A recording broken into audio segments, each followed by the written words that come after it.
హనుమంతుడికి సీతమ్మ ఇచ్చిన ఆ అమూల్యమైన గుర్తు ఏమిటో మీకు తెలుసా? అశోకవాటికలో బాధతో కూర్చున్న సీతమ్మకు ఒక్క ఆశ మాత్రమే కనిపించింది. అదే శ్రీరాముడు.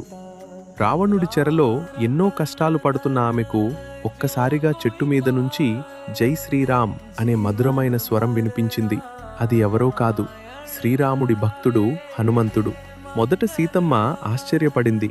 కాని హనుమంతుడు శ్రీరాముడి ఉంగరాన్ని చూపించగానే ఆమె కళ్ళలో ఆనంద బాష్పాలు వెల్లువెత్తాయి. వెంటనే సీతమ్మ తన జడలో దాచుకున్న అమూల్యమైన చూడామణిని తీసి హనుమంతుడికి ఇచ్చింది.